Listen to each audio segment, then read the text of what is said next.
All right, so the topic for today is refining plots. And so we'll talk about this quite a bit, but it's basically we're going to be, originally I was going to cover refining plots and introduce visualizing uncertainty. As I started sort of incorporating the slides from last year for this topic and kind of moving on this, I decided it'd be better just to spend the whole week on this, particularly because there's a few other things we need to do, like review the lab, introduce the homework, etc. So we're going to be spending our whole time on this. I actually think there's a decent chance we won't get through all of these slides, and that's okay. We will have our data viz in a second, but real quick, I just want to say, because we're not going to have a lab today, we will have two things that'll be slightly different. One, we'll have a 5-minute break in the middle because we won't be finishing a little early for the lab.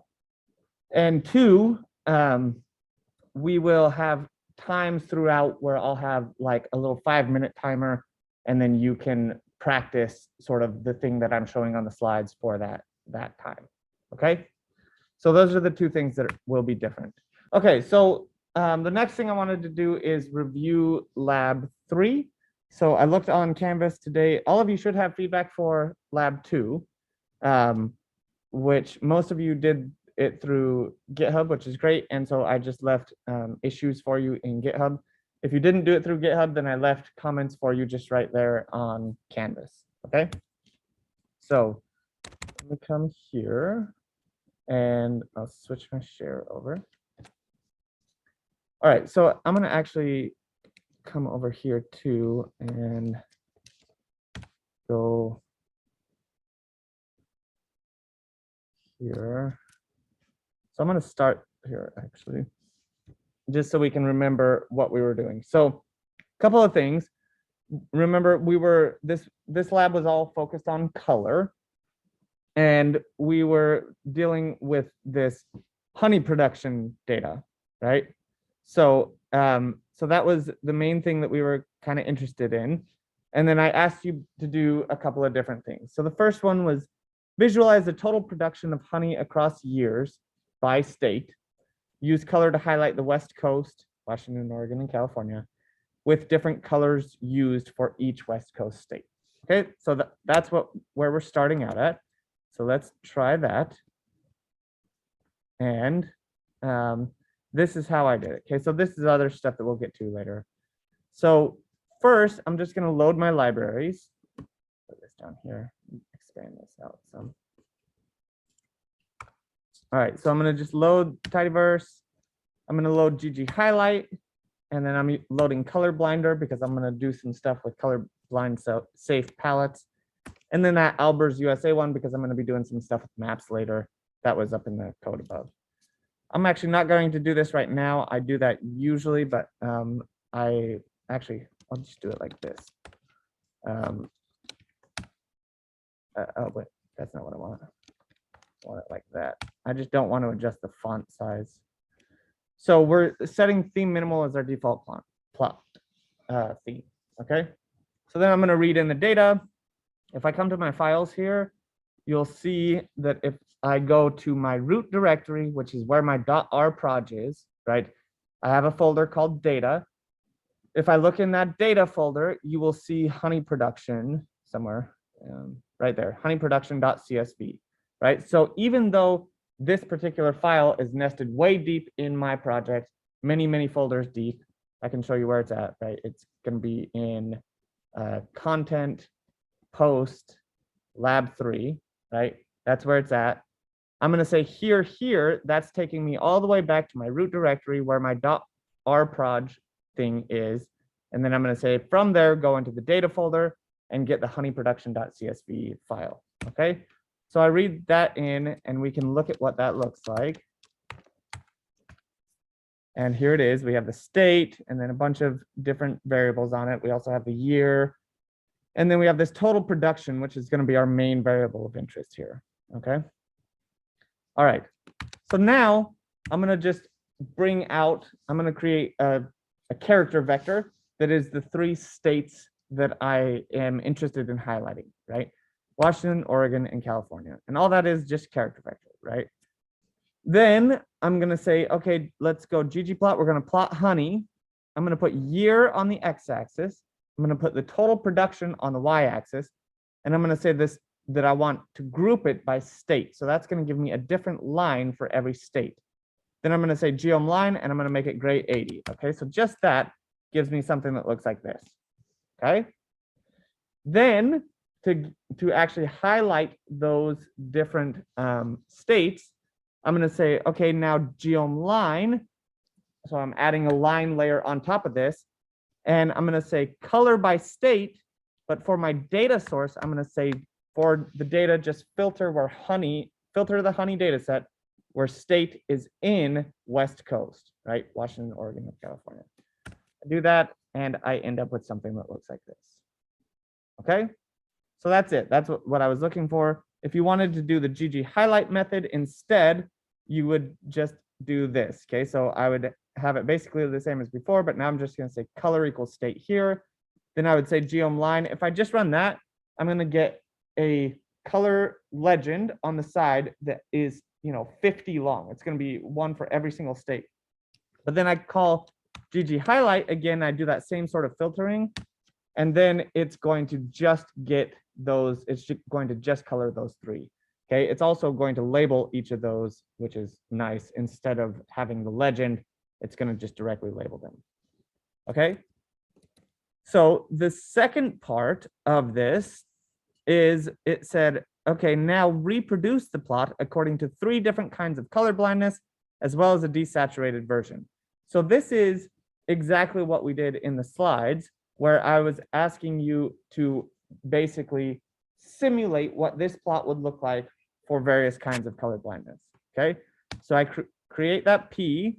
That's what this is over here. So I'm saving this project or this plot in an object called P. And then I'm just going to say, okay, CVD grid on P. The CVD grid function comes from Colorblinder. Remember, I also said you could use that color blindness package, and then you could use this whatever function that's very similar to that. Okay, so I run that, and actually my viewport is going to be too small. That means I need more space for my plot. So let's try this again. All right, let's try this and then this. All right, there it is. Okay, so I'm going to zoom on this. This is like an RStudio thing, really, that it does that. And then let me switch my share. I'll just hold it like that. Okay, so this is what it looks like now. So this is with the, 3 different types of color blindness, 1, 2, 3, and then this desaturated version. So you can see, particularly for this desaturated version, it doesn't work very well at all. And even for this one, these bottom 2 are pretty similar. So it's kind of difficult to tell, right? So, so we can also then reproduce the plot with a colorblind safe palette, which is the next thing we were supposed to do. So I'm just going to take my P and say plus scale color Okabe Ito, and it now looks like that. Okay, and I could reproduce that again with CVD grid if I wanted to. I'd probably pipe it to CVD grid. Let's try that real quick. No, that doesn't work. Okay, so let's just do it like this. We'll go P2 is equal to P plus that, and then we'll go CVD grid P2, right? And then I can come here, and there we go. All right, so you can see it looks a little better at least. But it's still kind of hard to tell because they're all smashed together down there at the bottom. Okay, so let's go back to the lab for a second. So here now, so that was reproduce the plot using a colorblind safe palette. So I used Okabe Ito. You could also use Viridis or any of those. Okay, then I say download the file here and then do some stuff. All right. So first, in terms of downloading the file, the way that I did it, and the way that I would actually recommend you do it, is I use read_CSV, but then I just put the link in there.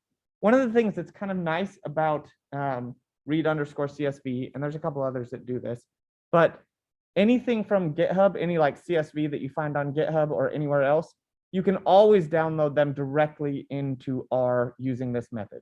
The one thing that you have to do that's different is you take the link, and right here it will say blob. And so all you have to do is change that blob in the link to raw, and it will get it for you. Okay, so let me actually show you what I mean by that. So if I copy this, okay, and come over here, and I go, instead of raw, I do blob. That takes me to this. Okay, this is what it looks like online. But as soon as I just switch that out for raw, then it just gives me this. Okay, and so that's what I'm going to be able to read directly in from online. Okay, so I'm going to read that in. Then I'm going to just clean up the names with janitor clean names. And then I'm renaming state to be state name and state code to be state. Okay, so I do that. And then let's look at region real quick here. So region looks like this. And notice we have state here, which has our state code. And that's important because if we look at honey, we can see we've got state, which is the same state code. Okay, so that's going to be the key between the two files that we're going to use to join them on. And that's going to give us the state name, which is nice. But more importantly, for our purposes, it's also going to give us the region, which is really what we're after. So I'm going to go ahead. Uh-oh. You all hear me online still? Can you hear me still? Yes? No? Okay. Yeah, we can hear you. All right. A little further away. Okay. So now all I have to do is say, I'm going to left join honey with region. And when I do that, you can see it says joining by state. Okay. So we're joining by state. And now we can look at honey again. And you can see we've got state and all that over there. But then when we come over here, now we've also got state name, the region, the division, etc., that we had in the other file. Okay. So what I'm going to do now is this next part, which is I'm going to join the file. So I did that. This part, produce a bar plot displaying the average honey for each state collapsing across years. Collapsing across years just means that average is going to be an average across the years. Okay. So this is how we'll do that. Okay. I have my honey. I'm going to group by the state name and the region. And I'm going to summarize to compute the average honey, which is just going to be the mean of the total production. Okay, I'm calling that thing by state, and it looks like this. Okay, oops, wrong button. Okay, so it looks like this: state name, region, and average honey. Okay, at this point, you actually don't have to group by region also, but I know I'm going to need that for a later time, so that's why I did that. Okay, so coming back here. Average honey for each state, okay, and then it also says use color to highlight the region the country is of the country the state is from, and then note any patterns you notice. Okay, so we have by state. I'm going to put the average honey on the x-axis, and then I'm going to put the state name on the y-axis. But I'm also actually reordering those state names according to their average honey production. Okay, and so I'm doing that fact reorder right within ggplot. Okay, then I'm going to do geom call, and I'm going to say fill equals region. Okay, I'm adding some transparency to it, and I'm making the outline of those bars white, so that looks like that. Okay, there's a little better view of it. Okay, so that's basically it. However, I like to make it a little prettier. So the first thing I'm going to do is use scale x continuous. Okay, so basically this is my x-axis. I'm going to scale this x. I'm going to do something with this x-axis. All right. The first thing I'm doing is this expand argument. So I've talked about this a couple of different times now, but what this is going to do is I'm saying 0, 0. I'm saying take away this expansion right here, because see how far away those labels are from the bars? I don't like that. I want those shoved right up against the bars. Okay, so, and then it's going to shove this a little closer over here too, so we don't have quite so much expansion over there as well. And then for the labels, these labels, they're currently in scientific notation, I'd rather them just be in the raw numbers. Okay, so I'm saying the labels is equal to, from the scales package, give me the comma function. Okay, so I do that, and we can see it now looks like that. See how much closer those are? That's much nicer. And then the labels down here are much nicer as well. Okay, no longer scientific notation, much more human readable. Okay, then I'm going scale fill okabe ito, so that's just obviously going to change the fill of them. Okay, and then I'm adding some theme stuff. So grid major Y. So here's our Y-axis, right? I really don't need any of these horizontal lines. They don't help me at all in this case, because what I really care about is just these vertical lines. So I'm taking away the major lines on Y, and then for the X, I'm making them gray 70, right? So I can do that. That's just basically changing it a little bit. It's not like a huge deal, but you can see the change that that makes. And then finally, I'm putting average honey production in pounds on the X-axis rather than this average underscore honey. Okay, so I do that, and there we go. Okay, then I was supposed to know any patterns that I noticed. Well, it looks like we got mostly the Midwest and the West, right? Occasionally there's some South up here, but most of the major ones are either in the Midwest or the West. If we go the 1, 2, 3, 4, 1, 2, 3, 4, 5, 6. So 5 of the top 6 are from the Midwest or the West, right? So that's one I noticed. And then you could even go further and go top 10, 1, 2, 3, 4, 5, 6, 7, 8, 9, 10. And then it'd be 8 of the top 10, right? Good. So there's that. So I'm just checking in on the chat every once in a while. So then the next one we were supposed to do is create a heat map displaying the average honey production across years by region. So I'm going to average across states within region. Okay, so basically I'm going to average across states. So I'm going to have like the average honey produced by each region. And so I'm going to first compute my summary statistic. I'm going to say group by year and region, and then summarize to give me the average honey, which I've done a little bit of transformation here. I'm saying give me the mean of the total production, but actually divide that value, whatever it is, by 1,000,000. Okay, so then I get something that looks like this. So this is the average honey in pounds per million, right? Per million pounds or whatever. So then from there, I'm going to say, okay, put year on the X-axis and region on the Y-axis. And I'm reordering the Y-axis again, according to the average honey production. And then I'm going to use Geom tile this time. And I'm going to say fill by that average honey value that I have here. Okay. And that looks like this. So there's our first heat map. Okay. And this looks okay, but I think we could do better. So I'm going to start by switching to scale fill viridis, and I'm using option magma. And that looks like that. One of my favorites, actually, I don't know if I can do this. There's a newer one called Cividis. I don't know if this is an option. Yeah, I think this one's pretty nice too. It's, like I said, it's a newer one. I think it's pretty nice. We'll go with that for now. Okay, these are kind of far out again, so I'm saying expand 0, 0. So that's going to shove those closer. Okay. Oh, and I have chord fixed on there too. So expand 0, 0 for chord fixed. Okay. And then some labels for the X and Y axis, year and region. And then the final thing is just some theme stuff.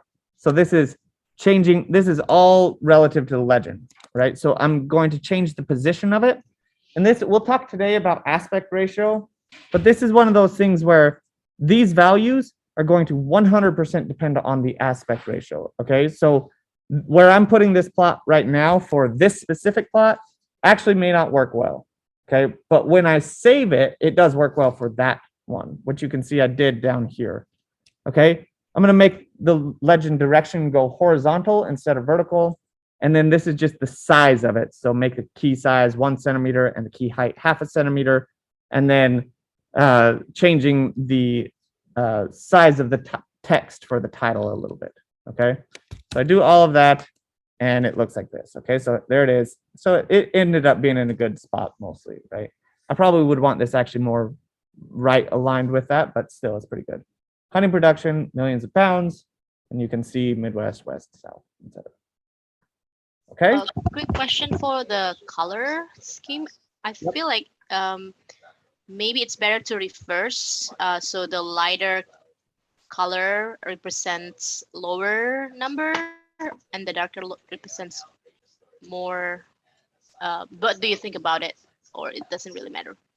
Yeah. So I think this is like a bit of a personal preference thing. To me, it's the yellow very clearly says more to me because it's like a warmer color and it sees as like brighter to me, whereas the blue is more like a dark color and so it feels like less to me. So this is the direction I would have it display. However, I have seen other people that have reversed the palette and it always just feels backwards to me. So it is strange to me. It seems like some people want it this way, like the way I have it, and other people really want it the other way. And the other way feels very backwards to me, but it sounds like this way feels very backwards to you. Yeah. Okay. Yeah. So I don't really have a good answer for that other than, I guess, do what you like. Yeah, yellow's more like honey. Yeah. Okay. So I'm gonna go ahead and save this one. Don't really need to, but whatever, I will. And then, okay, so let's go back here for a second. So we did all that. Keeps going on my AirPods. So we did all that, and then we're gonna say we created the heat map, and now at least one more plot of our choosing using color to distinguish whatever. Okay, so I am gonna go with a map. Okay, and so I showed you a little bit of code here to create a map. And again, this part's like super open-ended, right? But so I start out with US and I have USASF, and we can just look at that, and it's just a data frame, and we will talk about this more in about 2 weeks, but it's an SF data frame, which means special features data frame. And the thing that's nice about this is you still have one row for every state, just like we had before. However, you have this basically list column, this geometry column over here that has all of the coordinates and all the everything for that one state. So it ends up being pretty easy to work with. Okay, and so we can plot that like this, and there it is, right? And these SF objects also are quite good about figuring out a coordinate reference system, so you don't have to worry about like chord fixed or whatever, because chord fixed often doesn't work very well for maps because it's a ball, right? Earth is. It's not flat. So then from honey, I'm going to, so I have honey that looks like this, right? What am I doing here? Oh, I know what I'm doing. Okay, so if we look back at this US one, we have this column. Let me get rid of this. Okay, we have this column somewhere right here.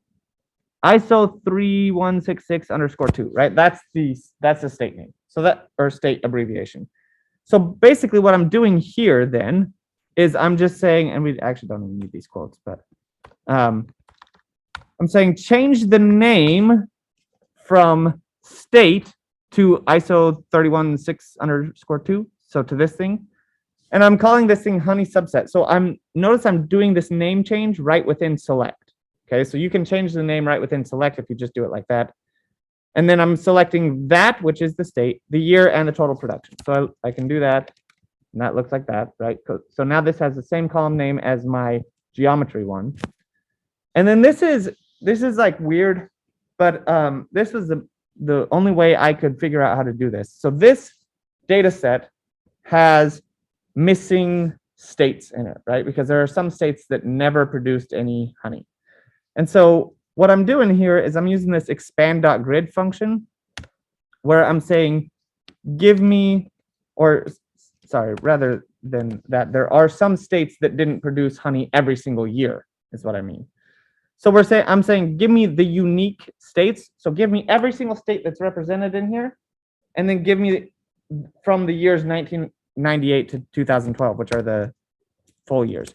So this gives me my full data set. Okay. And the way that this expand.grid function works, oops, sorry, is it's going to repeat all of these states for 1998. And then it's going to repeat them all again for 1999. And then again for 2000. And it's just going to continue on like that. Okay. Then I'm going to left join my full set, this thing right over here, with just my honey subset. Okay. And so that then looks like this now. So now I actually have these NA values, which is what I really wanted. Okay, I have those NA values for those specific years. And now I can join it with my honey, with my USA data set. So I'm calling that honey geo. Okay. And then we can start out by just saying, okay, geom_sf, but now we're going to say fill is equal to the total production divided by 1,000,000, right? And that gives me, this will take a second to render that, okay? Which isn't very cool, but I can make it better, right? So I'm going to say, all right, now let's facet wrap by year. And then I'm going to change the palette to this purples palette, okay? And then I have some theming stuff, all right? So I'll do all of that. This will take a few minutes probably. Well, maybe not a few minutes. It takes a little bit of time to render though. Okay, and this is, there it is. This is actually quite a bit faster than I expected it to be. So here we are for every single state, for every year across, we have the total honey production. So you can see kind of each year, the states that are really producing a lot. So, and it's interesting because like kind of the king each year is a little bit different. Like back in 98, it was California, right? Then that's not the case later. So you can also animate this if you wanted to. So all I'm doing for my animation is I'm just using transition states is year now instead of facet wrap by year. And other than that, it's just about the same. I'm saving this in something called honey geo anim for animate, right? And then I just say, okay, animate my honey geo anim at five frames per second. And this will take a minute, but we'll let it go anyway.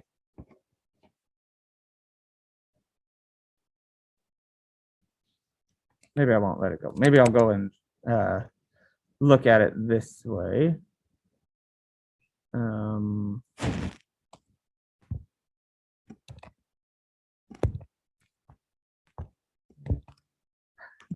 There's a lot of stuff open. Okay.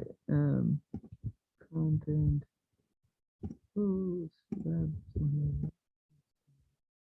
All right, there it is. Let me open this with. Okay, there we go. Can you all see that on Zoom? Can see it. Okay, Yes. thank you. All right, so there you go. There's a notice you can see the year changing here. We should probably have this text be a little bit bigger. But you know, the GG Animate package, like I think I've mentioned before, we're not going to have any formal lectures on it in this class, but I'd really highly encourage you to go and check it out on your own. Most of the time, it's really not that much more difficult than changing your facet wrap to a transition states and then having some frames per second. Getting it from that to something that's like really everything is moving perfectly exactly how you want, that can be a headache. But like just doing something basic like this is generally not too much more work. Okay. All right. Any questions on any of the lab?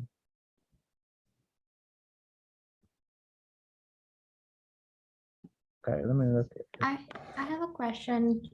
So when you left join the USASF data frame to your honey data frame, you got a message, right? Can you kind of explain what that message was in the console?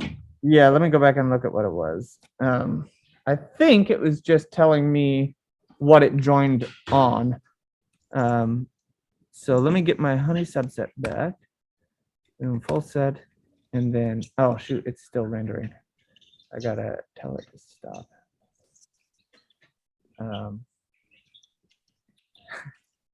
So maybe I'll just scroll up and see if I can find it that way. Yeah, old style CRS. Yeah. Oh yes. Okay. Oh, so there it is. Yeah, so that is, I think I mentioned this when we were going over the lab. That is from this package. It's because the SF package uses coordinate reference systems, right? That's what CRS is. And this package is a little bit old and hasn't really been maintained. And so it's using basically an old version of that coordinate reference system, but it's fine. It's just a warning that that basically if it's not updated soon, then that join may break eventually in the future. But for now, it's fine. So if this was something that we were doing for real, we would probably want to try to find a way to fix that. And probably the easiest way to fix that is to not use this package, to use a different package that gives you the same sort of thing. But yeah, it's not something I would be worried about. Thanks. No, I was just wondering because I tried to use it, and when I was joining, it failed. Like it was one of the data frames was always returning NAs. And so, yeah, I was just wondering, Yeah, so maybe that was something is probably- encoded in that message. Yeah, that was probably some other thing going on then. So, Cool, thanks. yep. Okay. Any other questions or comments, or are we ready to move on? All right. Let's close that, and then we'll close this. And we'll come back here. All right. So for today, the agenda for the rest of the time, I want to introduce the homework that is assigned today. But as I go through it, should be pretty, like most of it is not going to be stuff that you're going to know how to do like right now. If you do know how to do it, great. But like I haven't lectured on basically anything that's in it yet. So don't like freak out if you're looking at it and you're like, well, I don't know how to do any of this yet. Okay. We'll talk about a good chunk of that today, and then we'll talk about the rest of it next week. Okay. But it is due in 2 weeks. So you have this week plus all of next week to do it. And then it's due. Okay. After we do that, we'll talk about aspect ratios, scales, and labels. That'll be relatively quick, not super quick, but relatively quick. Then we will have our quick break, which will be like 5 minutes because we don't have a lab today and it's just all lecture. And then we'll talk about annotations, like annotating plots, right? And that's probably going to be most of the day, really. From there, we'll then talk about saving plots pretty quickly. We'll talk about compound figures pretty quickly. Compound figures are really neat, though. They're super powerful, and they're not that terrifically difficult to create because of amazing packages that people have created. And then we'll talk about themes very quickly. And themes really don't matter to me very much. They're just kind of a personal preference thing, what you think looks good. And so I'll just show you sort of some ways to do some themes, but it's not the most important thing. And as I mentioned at the top, I think there's a pretty good chance that we won't get through all of this.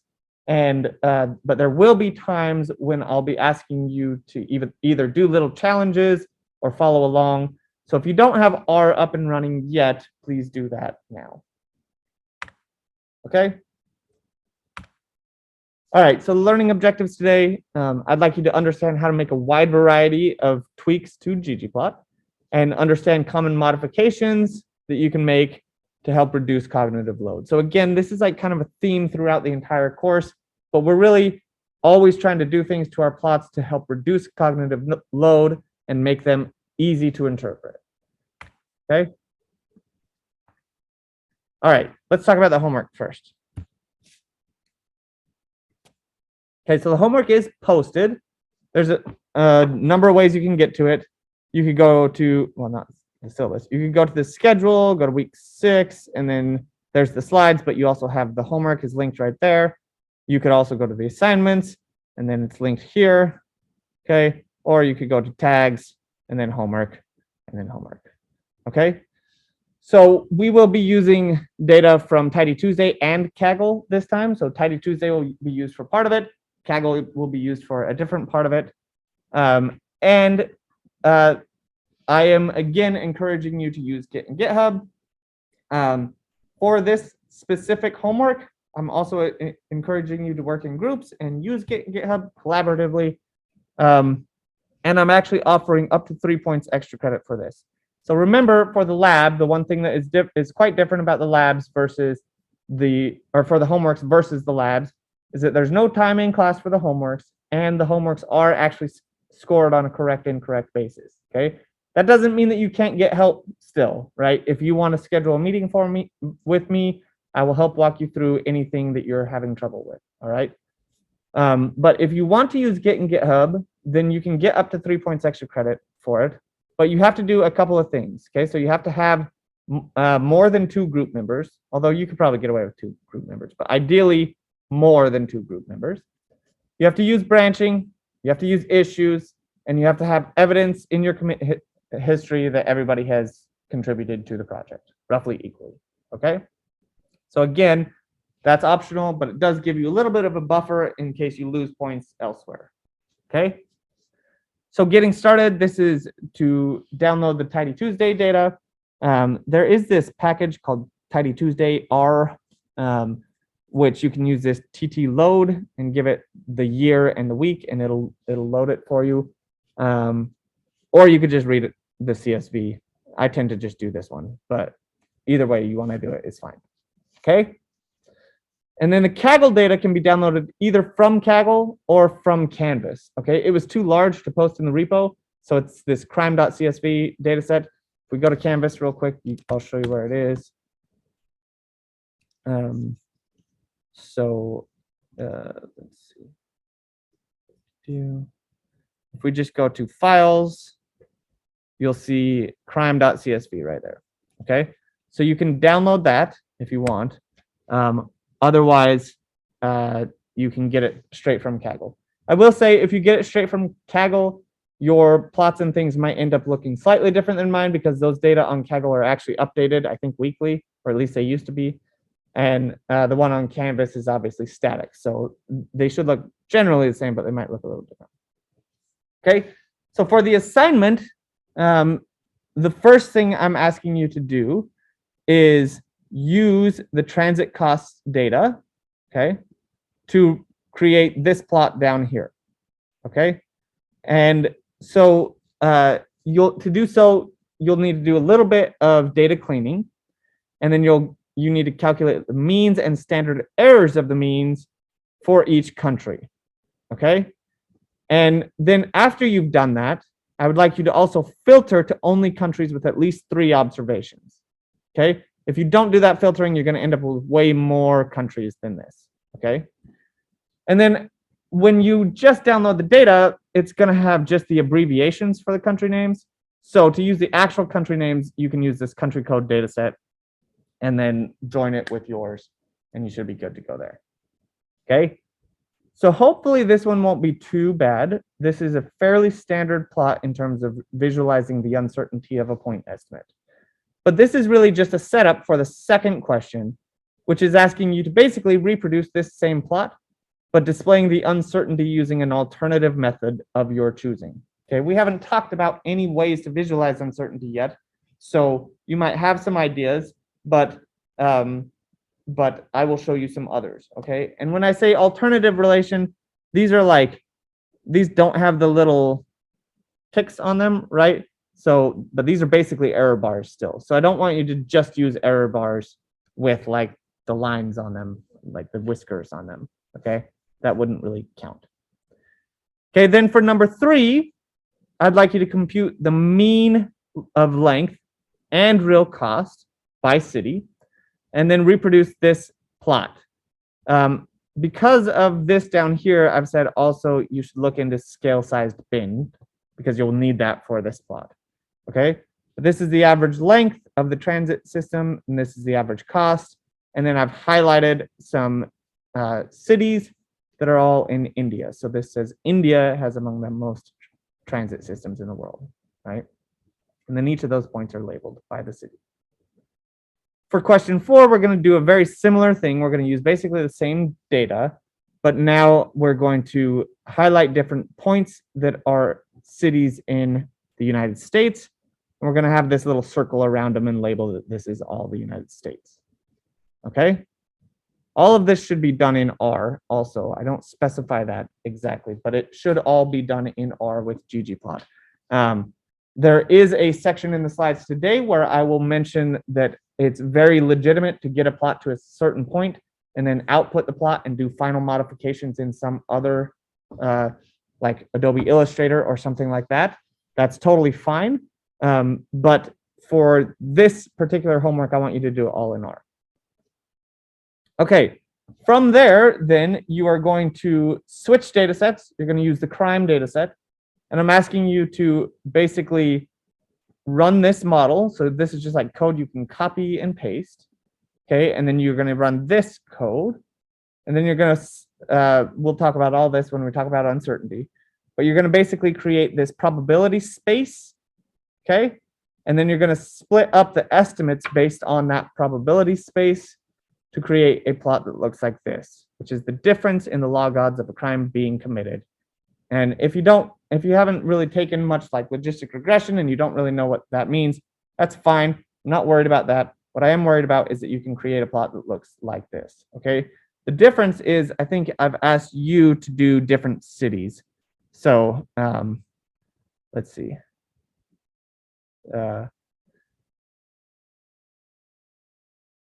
Okay, almost there. This is like more background stuff.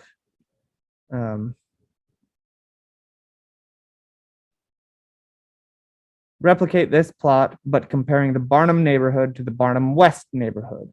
Okay, so this is Regis compared to Barnum. I want you to compare Barnum West to Barnum. Okay, and that's it. So again, you have 2 weeks to complete this assignment. Those are the parts of it. Okay, any questions on that?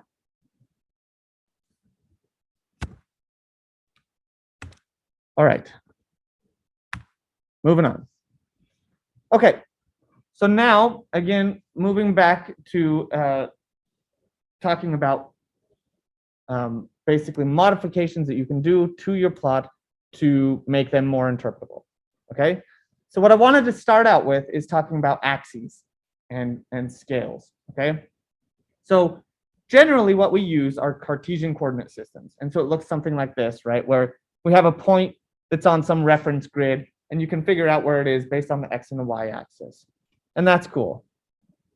But very often when we're doing this, I would say like, seriously, like 95% of the time, the units on our X axis are not the same as the units on our Y axis, right? So this is an example where we have the temperature outside across different months, right?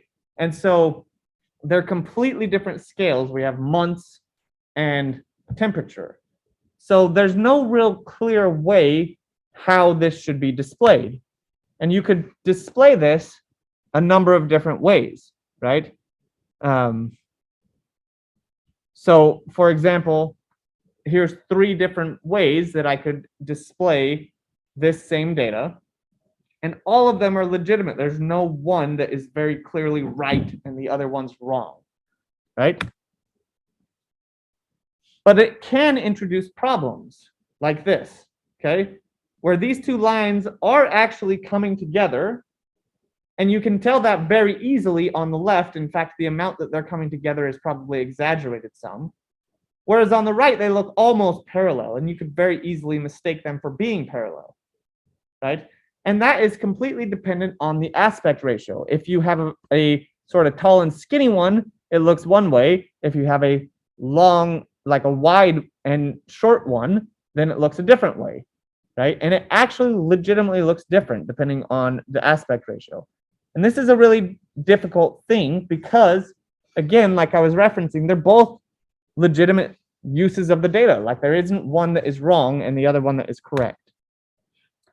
If you happen to be in that, what I would say is like 5%, at least for me, 5% of cases where they are actually on the same scale. So here we have temperature in San Diego and the temperature in Houston. Then that's where you want to use chord fixed. Okay, so a 1 unit change in the x-axis corresponds to a 1 unit change in the y-axis, and they work. Okay, just a side note. I think this is a very weird plot, but whatever. It shows right the difference in temperature between them, basically. So this is not my plot. That's from the book. Okay, so how do you change your aspect ratio? Well, the aspect ratio is going to be determined by the width and the height of the final output, right? And again, there's no hard and fast rules. There's not even really rules of thumb. So what you need to do is kind of look at the data, understand the data yourself the best you can, and just try to be truthful about it and try to show it in a way that illustrates the actual things that you're seeing, the inferences that you're making from it. And when you have trends or things, try your best not to exaggerate those. Try to be as honest as you can. And this is like a very gray area, right? Because it's like, well, my data said that there's an effect and I want to get published, so I'm going to stretch this thing out to make it look like it's a really big effect, you know. And that's like a very natural thing to want to do, I think. But ideally, we would do our best to be as honest with this as possible. So one way we can do this, to try out different ways, is to use this GG preview function. This is from a guy named TJ Marr. He has a automatically deleting his old tweets thing. So this tweet no longer exists, but it's a good one. So let me show you this real quick. Maybe. So if we go here, and if you have the slides open, you can just go there. He has this gist. Okay. Side note, gists are a great way to share code generally. It's just a way to share a tiny bit of code and put it out there without actually creating an entire repo, right? But what we can do is let's go ahead and just copy this whole thing. Okay. And then come over to R. And I'm going to create a new file. We'll go session restart R. Okay. Oops, that's the one over here. Okay, now I'm going to go library ggplot2. And then this is that GG preview function. You don't really have to worry about anything that's in there for now. Okay. Then we're going to create our plot. There's our plot. Cool, right? Now I can use this GG preview function and say, what does this look like with a width of 3 and a height of 3 in inches? Okay, and I do that and I get a plot. Or I could say, what does it look like with a width of 9 and a height of 3, and I get a different plot. Okay, so those of you on Zoom, you might not be able to see the previews that just popped up, but that's fine. So what I would like you to do now is for the next 3 minutes, I would like you to go to that link if you haven't already, and actually copy that code just like I did, and play with different widths and lengths with a plot that you created. The plot could even just be the one that's in the gist. That's fine. I just want you to get used to trying out different numbers and then previewing the plot, okay? Because again, this is going to be super important. And if you're working, for example, in Word with a collaborator, you're going to have to make sure that your plot outputs to the dimensions of a Word file, right? And so you'll want to make sure, like specifically if you're doing things like manually adjusting the legend or whatever, you want to preview it in that aspect ratio all the time as you're working with it. Okay? So 3 minutes, go ahead.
All right.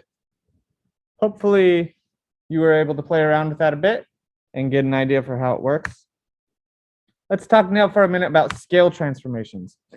So we actually just had one that was very similar to this when we were looking at the honey production by state, and the vast majority are just kind of smashed down here at the bottom, and they're really difficult to see, right?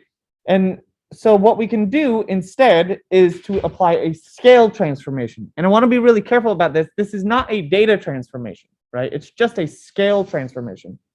So what we can do is we can do a log transformation to the y-axis here. Okay, so I'm going to do log 10 transformation, and that then looks like this.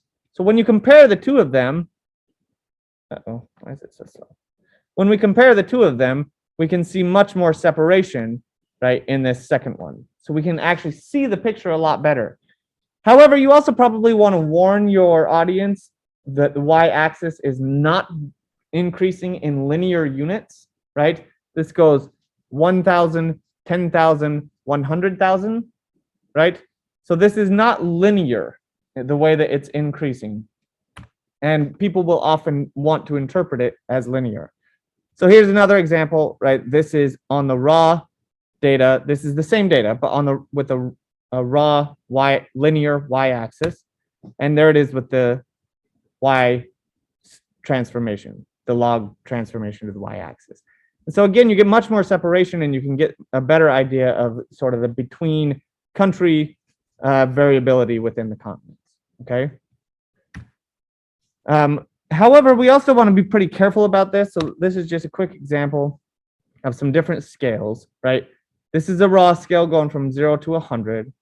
And these values are like, well, these values are 1, 3.16, 10, 31.6, and 100, right? So this is on the raw scale. This is on a log scale. And this is actually log transforming the data, okay? So, so we have log x is the log 10 of x. So we have scale transformation. Actually, this is the raw data. This is the raw data with a scale transformation. And this is scaled data on a raw scale. Okay? So the data have been transformed, but the scale is still linear. We want to be pretty careful about this, though. We don't want to transform twice, right? So if our data have been log transformed, then we're not going to use a log transformation to our axis. Okay? That's not going to make any sense. We also want to be very careful about labeling. So again, here I have log transformed the data. So the title should specify the data, not the scale. Okay? So labels should denote the data, not the scale. So in this case, I am saying log 10 of x because the data have been transformed by a log 10 transformation. But in this case, right, I have I'm using just x, which is just the raw data, and I have log transformed the scale. And if I labeled this with log 10 of x, like I did back here, then that would be confusing because this is actually not log 10 data, it's log 10 scale. So for example, this value actually represents 10, right? That really is the value of that data point. And so this x is saying that's the value of x, it's 10, right? And it's 100 here. So the x is labeling the data, it's not labeling the scale. Does that make sense? It's a little bit pedantic, but it's quite important as well. Questions on that? Okay.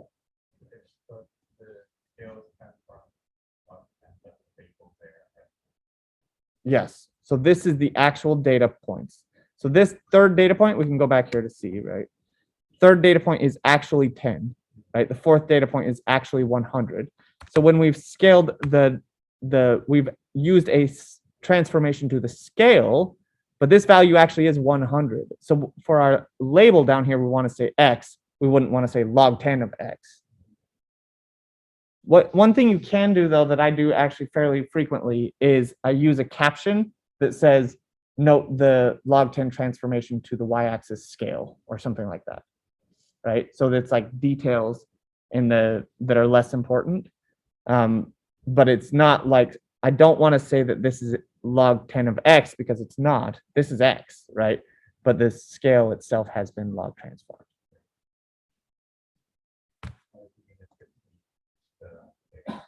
Yes. Yeah. Interpreting log scales can be a little bit tricky. The main thing that a log scale is going to do is it's going to focus on relative changes and not instead of the raw numbers. And so you probably have seen some log scales when dealing with COVID data, because it's actually a really good use case for that, because it's showing relative change over time. So for example, if one country has been, like when Omicron came out and some countries were really hit hard with it, and had been into it for like a month, and other countries were still just starting to get infections, right? You could still compare those two countries if you're using a log scale, because it's all about relative change, even though the absolute numbers are really, really high. Okay, so the difference between 100 and 101 is a 1% change, which is going to be a very small difference, right? Whereas the difference between 1 and 2 is a 100% change. So that's going to look like a much bigger difference, even though on the raw scale, on the linear scale, right, those are the same thing. It's a 1 point change.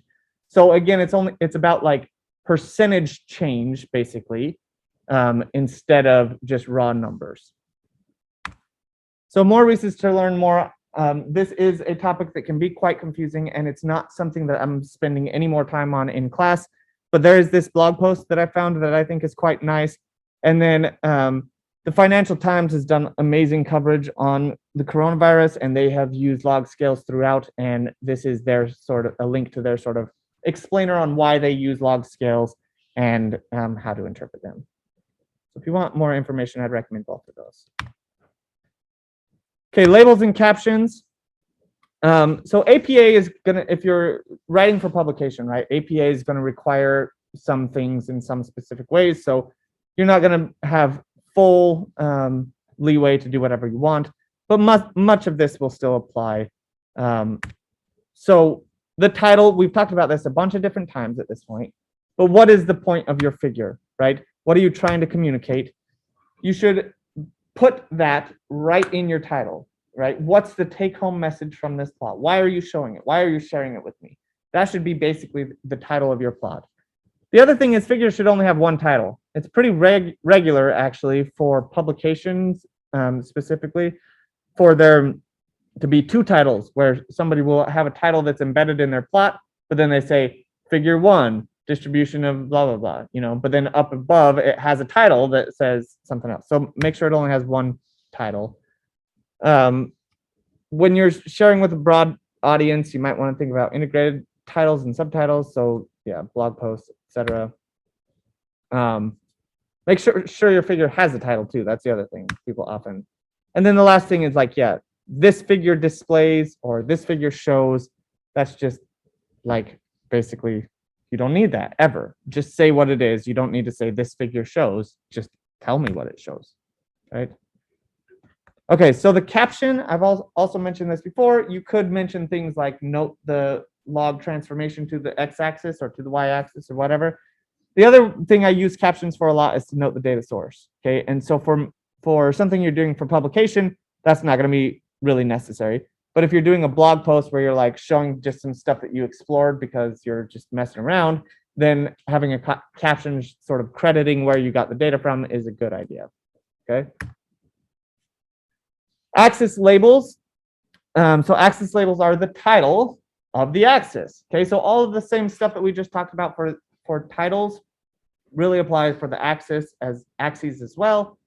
So they're really important for communication, but you should never use variable names. And again, this is really common, but it's really poor. You shouldn't have things like what we were just looking at, honey underscore production, all in lowercase. That was the variable name. And that's a pretty good variable name in terms of like interpretability, but it's still much better to just wipe that out and say in totally human readable text, honey production, and then in parentheses, pounds per million or whatever. Okay. Stately unit, if you can. So we've talked about this before. You can omit labels if you want. So here's an example where we have down here, it's very evident what the x-axis is. I don't think anybody's going to be confused as to what these labels mean. And so this is a little bit controversial, but you can just omit the axis title altogether if it's very clear like that. Okay, so you can do this a couple ways. You could say labs x equals null, or labs x equals this, or if you're already using scale x/y, whatever, then there's always this name argument. And you can do the same thing, name equals nothing or whatever. Okay, but you have to be careful about this. And you don't want to omit axis titles that are not obvious. So if I omit the y-axis title on this one, now this plot is completely uninterpretable, right? It went from very nice, I can understand it, to I have no idea what this plot is trying to communicate at all, right? So you have to be careful about it. The other thing is you don't want to overdo it, right? So I mentioned that you should use the, you should mention the units if you can. But like this is an example of way overdoing it, right? Stock prices index and all this stuff, and then time, years AD, right? Like that's pretty obvious. So we don't want to overdo it that way. Okay. What I'd like you to do now is, and I'm going to give you 5 minutes for this, and then we're going to have the break. So because we're running a little bit shorter on time than I'd like, I'll start it here, but I'll give you like 8 minutes total because we were going to have a 5-minute break. So I'll give you 8 minutes total. I'd like you to play with this, with the diamonds data set from ggplot, plot the relationship between carat and price, and then play with some scale transformations. Okay, try to give it some good labels, and then make any other modifications you want. This play with the scale transformations, that's the main thing I want you focusing on though. Okay, ready, go. And again, I'll give you 3 more minutes after this 5 minutes for the break. So whenever you're done, you can take your break. Let's go ahead and get started again. So probably for the rest of the day, we are going to be talking about annotations because I doubt we'll get to the end of it, but maybe we'll. Let's see how it goes. So annotations, the reason we're spending so much time on it is because it is one of the most effective ways to reduce cognitive load for your plot. It's also one of the ways that you can very easily remove legends, and removing legends is very often a way of reducing cognitive load because people don't have to track their eyes back and forth between the legend and the plot. And so they can, if they can just look at the plot and know what a line represents or what a curve represents or whatever, then that's going to reduce cognitive load from going back and forth between the legend and the plot and the points or whatever. However, I also want to just give a warning that this is often fairly difficult to do in ggplot, and it's difficult in part because of the aspect ratio stuff. So you can be working with it in your local, and you get it to look exactly how you want it to, and you're super satisfied with it, and then you go to save it, and those labels are off into the ether, and it's like they're in a completely different spot than what you saw before. And that's because you're not creating those labels and fiddling with them to get them in the right spot in the aspect ratio that you're going to ultimately output the plot in. So using that GG preview function can be very helpful. However, the other thing that you can do that is very legitimate, as I talked about before, is you can get your plot 90% of the way there or 95% of the way there in R through ggplot, and then just save the image, open that image up in some other external software. So like one that's free that is pretty darn good, although I don't use it all that often, but it's called Inkscape. It can do actually most things that Adobe Illustrator can do, but it's free. So you could use Inkscape or Adobe Illustrator or something else to make those final annotations, including things like what we're going to be talking about here. There are quite a few packages actually that can help, and so we're going to talk about those as well as we go through. So let's go ahead and we're going to talk through a couple of different examples of how you might build up a plot. So sort of starting with some base plot and then adding layers, layer, until you get to the final output that you really want. Okay, if you'd like to follow along with this part, you can. you just need to install this dviz.sup package. This is the supplemental code and things that are used in the database package or database book that we're using from Klaus Wilke. Okay, so this is the text stocks data. And I'll just pause here for just a second in case people want to catch up. Maybe I'll filibuster for a second and then I'll move on. So basically it has different companies here, and then the ticker, which is basically, you know, what it is called on the stock market. And then it has a date and a price. So what the price of that stock was for a specific company over time. Okay, the index price and then the price index. I don't really know what the difference between those are. All three of those are, but whatever. Okay, so we might start out with something that looks like this, right? We have our text stocks.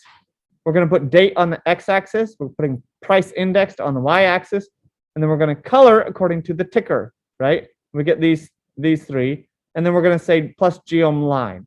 So you can see we get a different line for each of these, and that's cool, right? That's a plot, right? It shows what we're wanting it to show. But obviously, there's a lot more we can do from here. And the point of this whole lecture is refining plots to help them make them more interpretable to your audience. So again, this is really, this plot as it is right now is probably fine for me if I'm doing exploratory data analysis, right? If I'm just kind of whipping through stuff and trying to see what relationships are like, I probably wouldn't go too much further than this for this particular plot. But if this is a plot that I've decided I'm going to use, and then I'm going to actually have it help communicate this information to a broad audience, then I want to make it as interpretable and as accessible as possible. Okay, so I'm going to start out by changing the colors to a colorblind safe palette. In this case, I've used Okabe Ito. Okay, and then I'm going to change the names. So you can see over here we have AAPL, right, and FB and Goog and MSFT. Okay, so what I want to do is I want to change those so that they're interpretable. The way I typically do this, honestly, is I transform the data first rather than transforming it this way. But this is another way that is very legitimate that you can do as well. So here I'm going to say the name is company. The name currently is ticker. See where it says ticker? That's what the name is. It's just whatever you want the name of your legend to be. Okay. Then I'm going to say the breaks are these things. Okay, so the breaks are the different categories. So I have these three or these four categories, right? Those are the breaks. And I want to put them in exactly, like I want them to be exactly how they show up here. By default, they show up in alphabetical order, I think. Yeah, right. So I just have them here, and then I have labels for them down here. So alphabet, Apple, Facebook, Microsoft. Now, notice it says company, and then we've got Alphabet, Apple, Facebook, Microsoft. Okay, I've labeled this bad, however. Any idea why I would label this bad and not good? I mean, I did that work. Why did I do that work if I think it's bad? Any ideas why?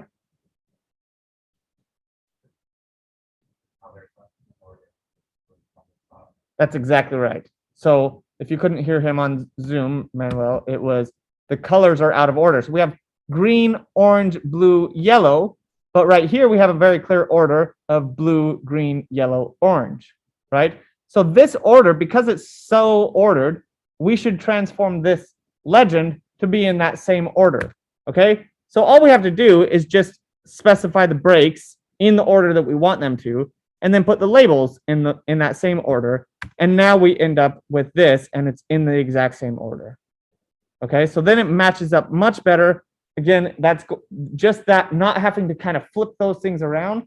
That's going to for sure reduce cognitive load and be a really nice addition. Okay.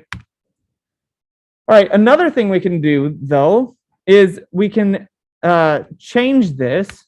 So I'm adding. So I don't remember what I think I missed a step here because I'm going straight from here to this, which looks big. So I think I missed this step. But basically, I'm limiting all I'm doing here is changing that expand, the 0, 0, which I typically do. Sometimes with that expansion, it can end up cutting off labels and things, so you want to be careful about that. But scale X date, I'm going to say the name is going to be year. I'm going to put the limits on it to a certain range, and then that expand is 0, okay? But now I'm also going to add Geom Text. So what I'm doing here is I'm really trying to label the actual lines, okay? So what I'm doing is I'm going to filter the data to a specific date, okay? Because otherwise, if I don't do that, if I don't limit it to a specific date, I would get the text for every single date all the way along there, right? I would get a label at every single date. And I really don't want that. All I really want is the final date, whatever the final date is. Okay, and then for the Y, I want price indexed, and I want the label to be the company, but I'm going to nudge X20. So basically, I'm going to nudge that label over a little bit. And so we can see that looks like this, which is still not really what we want, but at least we've got labels on all of these. You see that? And so what I was saying before about limiting it to a single date, that gives me just this date, okay? And if I didn't have that, I would have apple, apple, apple, apple, apple, apple, apple, apple, apple, apple, all the way through there. Okay, so I just really wanted on this last one. The other thing with this scale X date, and I'm sorry I skipped that step, but as you can see, that gave me extra space out here. See that? So I'm good here, but then I'm going actually I'm having my limits go beyond what the actual data go to. And that's because I want room for these labels that I'm creating right here. Okay. The next thing I'm going to do is I'm going to change this HJust to 0. Okay. And none of this stuff that I'm saying right now is stuff that I would expect you to memorize. I have pretty much memorized it because I've done it 18 million times, but it's not something that you're going to memorize very quickly. Okay. This is stuff that you just kind of have to look up over and over and over again. HJust is going to left align the text. So by default, this text is center aligned. That's why, even though it's at basically the spot we want it to be, the text is like centered at that point, and we want it to be left aligned at that point. Okay, so that's what this HJust is doing. And then size equals 12, that's just going to make the actual font size bigger. Okay, and now it looks like that. So that's looking much better, right, than what we had just a second ago. However, this legend now is completely useless, right? There's no reason to have this legend because we've actually just labeled each of these lines, okay? So we can do that by just saying guides, color equals none, and there we are, okay? Now we're almost finished, but we also probably want to add some labels, okay? So for the title, I'm going to say tech growth over time.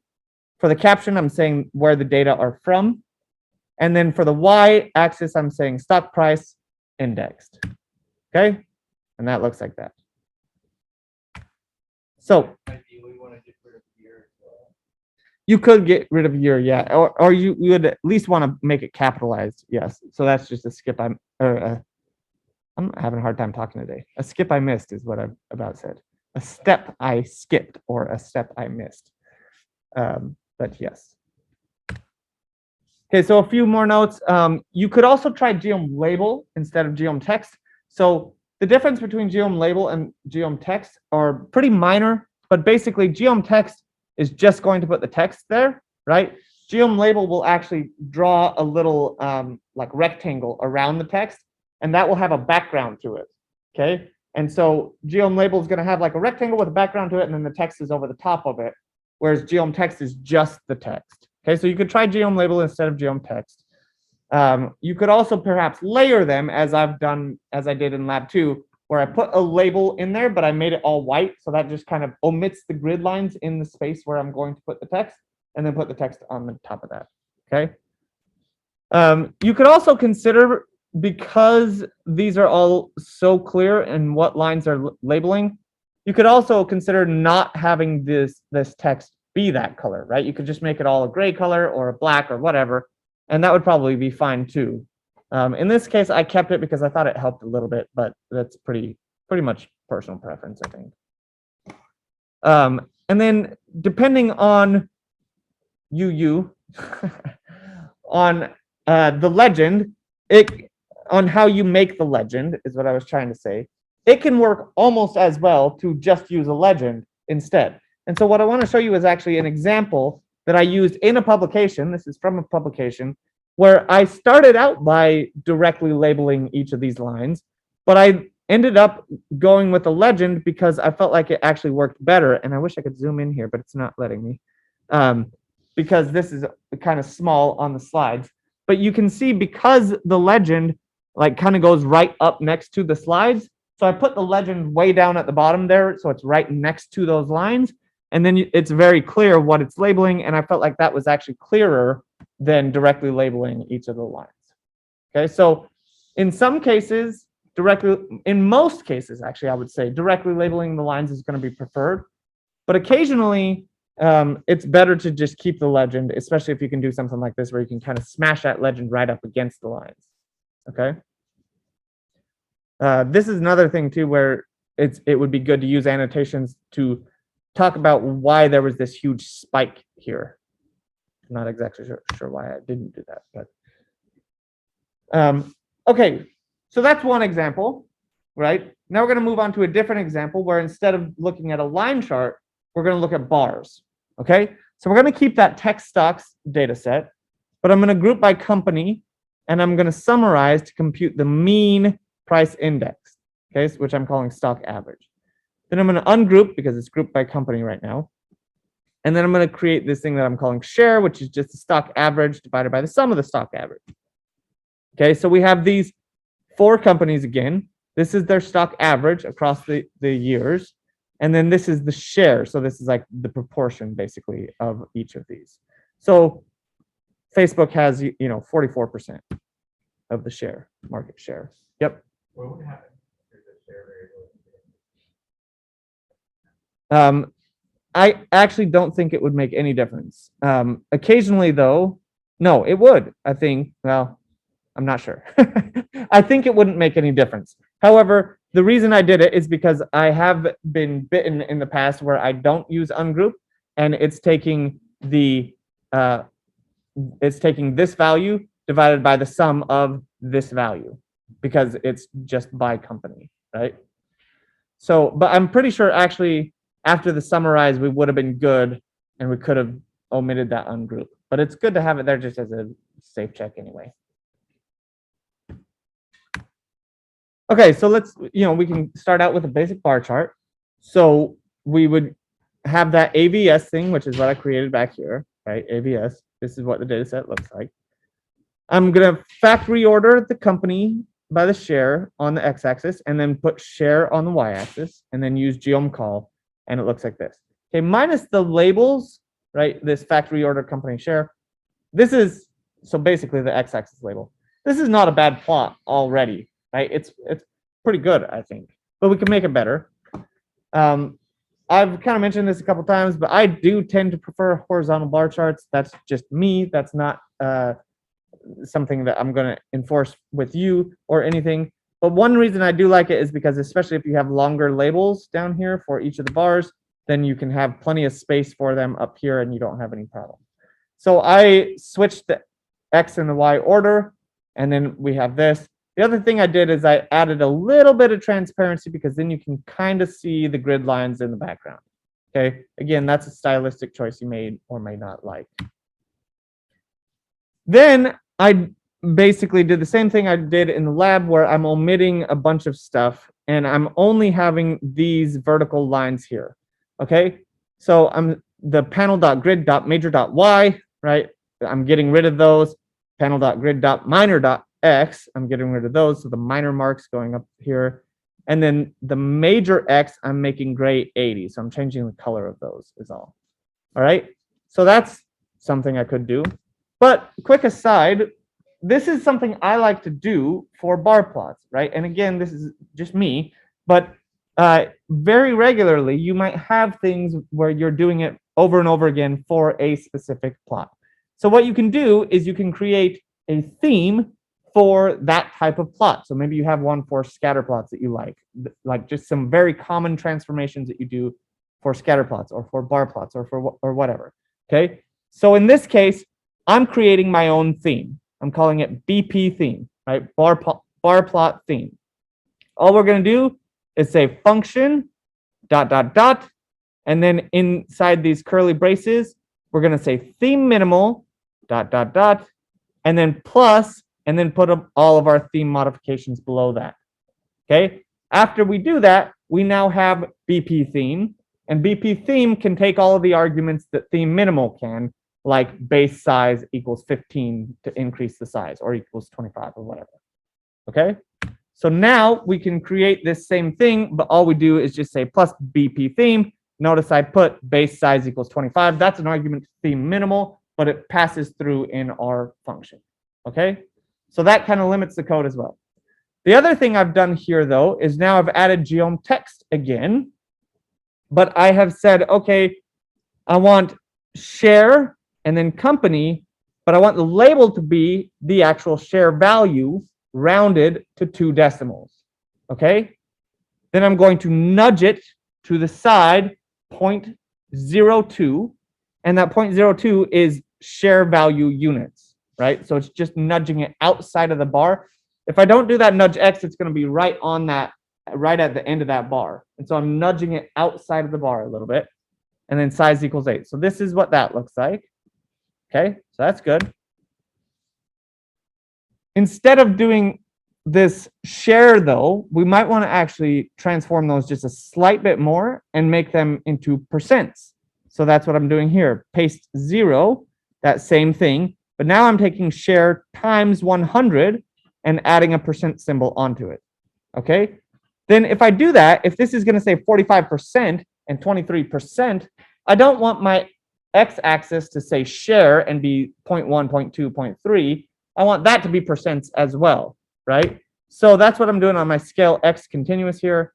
The name is going to be market share, and the labels, I'm going to say from the scales library, give me the percent function. Okay. And then I have some labels down here with my BP theme, and we end up with something that looks like that. Okay. This, I think, is almost there, except we should omit this for sure. I don't know why I haven't omitted that yet. That should be omitted. But there's also other alternatives we could choose if we want to. And again, I'm not saying we should. I'm just saying there are some other things we could think about doing.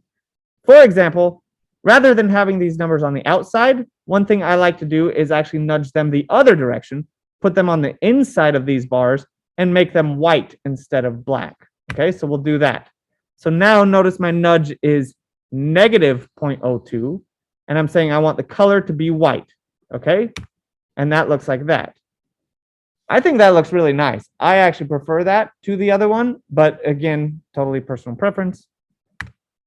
And then the last thing that I want to point out, because this is a very common thing, it's just not a problem we happen to have with this plot.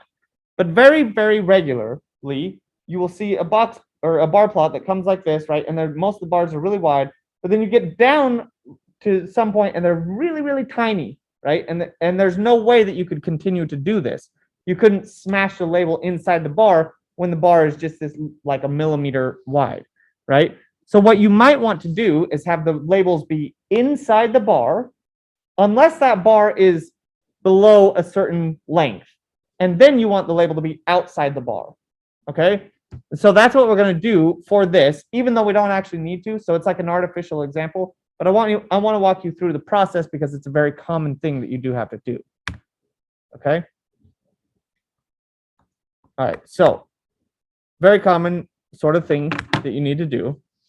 First, within our data set, we're going to actually create a variable that tells us if we need to nudge it positively or negatively. Okay, so whether we want it outside the bar or inside the bar. Okay, then we're also going to tell it the color that we want it to be. So in this case, I'm saying I want that label to be black if it's being nudged outside, and I want it to be white if it's being nudged inside. Okay, so here's my data set now. Notice I have this nudge amount, and so my sort of threshold that I'm using to determine whether it's going in or out is 0.2. Okay, generally you'd have a lower value than that because this is artificial, but whatever sort of threshold you feel comfortable with, that's what you would put for this value here. Okay, and then these are the amounts that you're going to nudge it one way or the other. So if it's less than, if the share value right? So this value here, if it's less than 0.02, then or if it's less than 0.2, then this nudge amount value is going to be 0.02. If it's more than 0.02 or 0.2, it's going to be negative 0.02. Okay, and you can see that here. Okay, and then we have the same thing, but now we're saying the color, so black or white. Okay, nudge, for whatever reason, doesn't seem to work inside AES, so you just have to do it outside and use the $sign. Okay, so I'm saying within my Geom text, the color is equal to the label color in my AES, and then the nudge X, notice I'm saying AVS $sign nudge amount. Okay, so this is weird, it's awkward, it should be inside AES, but it doesn't seem to work, and I don't know why, but this does work. Okay, and then the other thing is, because I have a column that is actually defining the colors that I want them to be, rather than using scale Okabe Ito, scale color Okabe Ito, or whatever, I would just do scale color identity, and that's going to grab the values from the column and make them that color. Okay, and so then we end up with something that looks like this, where it's white when it's above 0.2 and it's inside the bar. When it's below 0.2, it's outside the bar and it's black. Okay, so again, super artificial in this case, but is a very common thing that you might want to do.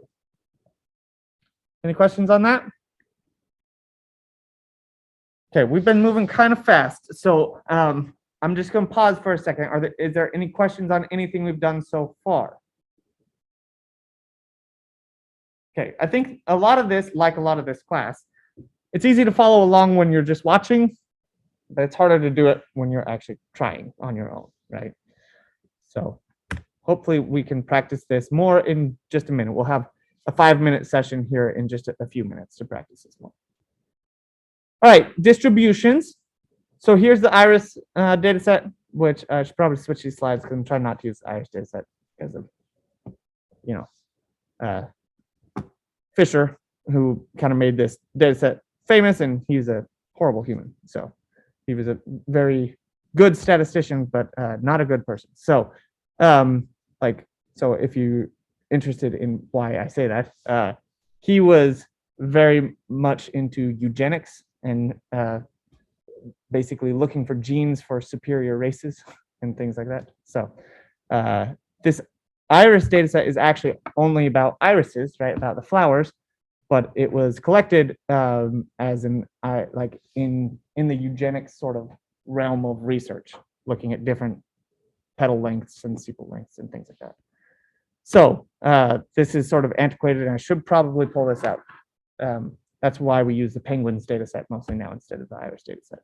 So that's a bit of a sidebar, but for now, we'll go forward with this one. So you can see the distribution of the sepal length for each species here, right? And this is maybe how we would start out our plot and feel pretty good about it, right? I don't think there's anything that's super wrong about this one, but we also might consider labeling these distributions directly, okay? So again, starting out, if I'm just trying to make this better for interpretation, then I'm probably going to change the fill to be more colorblind safe, right? And then I'm going to move on to labeling, okay? This is also not formatted great for the slides, but the way I'm going to do this is and again, there are multiple ways to do this, and I'll actually show you a couple of different ways of doing this. But the way I'm going to do this in this case is I'm going to say the sepal length value. So this is the x-axis value. And then I'm going to specify a density value, okay, which is my y-axis. And I'm going to basically just look here and say, okay, where do I want this label? So for Setosa, maybe I want it like right here, right?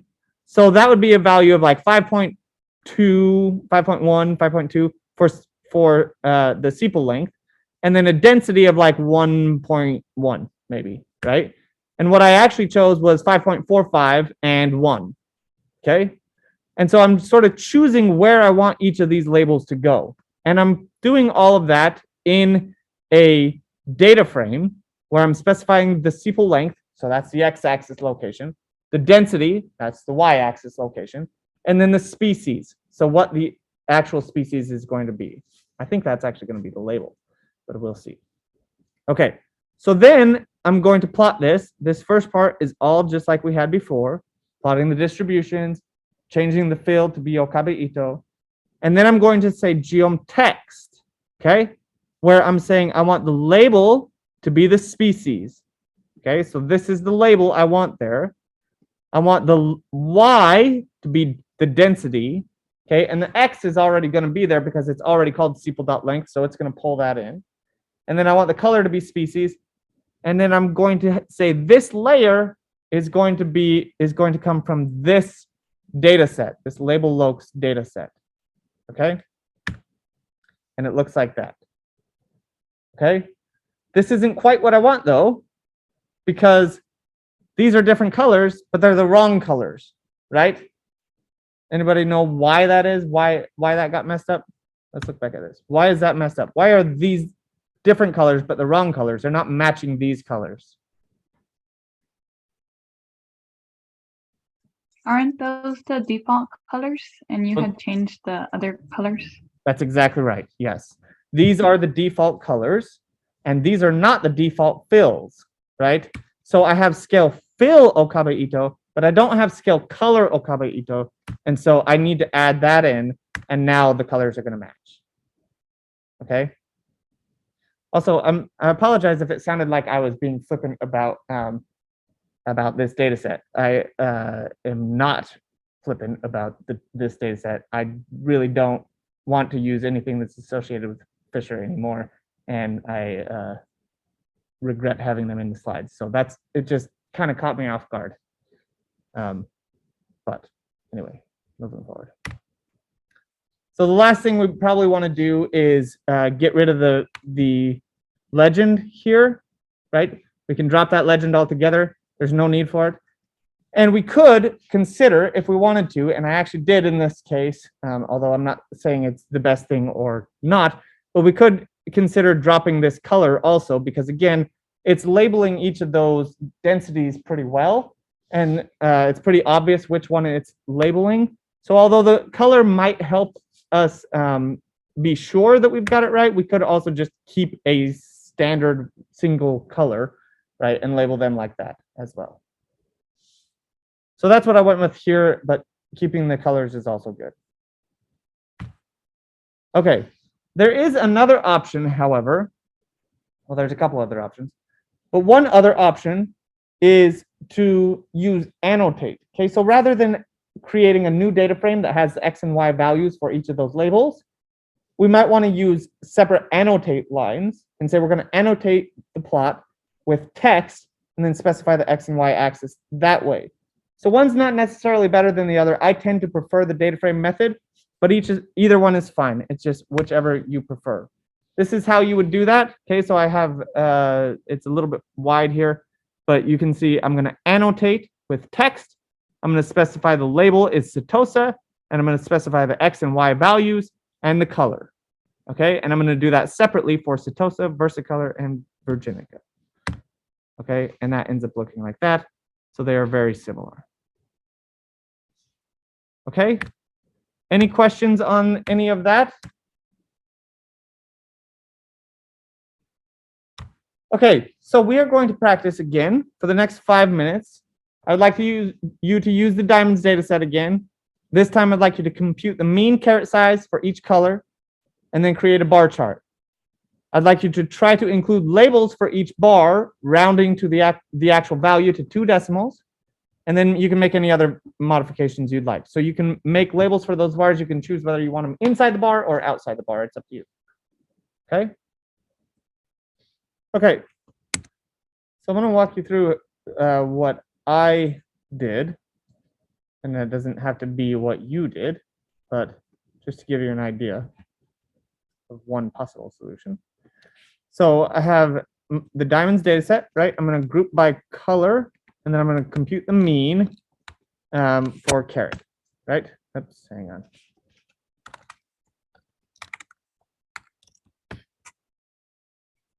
Okay, so there's the mean for each color, right? Then I'm going to factory order color by this mean. Okay. And that's not going to change the way the data set looks, but it will change the way the plot looks. Then I'm going to put the mean on the x-axis and the color on the y-axis and use geom call. I'm using alpha equals 0.9 to give it a little bit of transparency. Right, so there it is. And then I'm going to add my text where I'm saying I want the label to be this mean rounded to 2 decimal places. And I'm going to nudge it negatively, so inside the bars by 0.08. Okay, and then I want the color to be white. There we go. Right. Now I'm going to scale x continuous. I'm going to shove these labels closer with this expand is 0, 0, and changing the name from just mean to average caret size. Okay.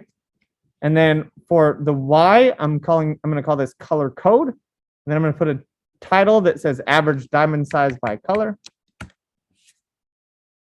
And then finally, I'm going to change some of the theme stuff, shove this over a little bit, and then I would actually probably also say, I would actually probably do it like this, theme minimal. I just usually have theme minimal set as my default theme, so then it looks like that.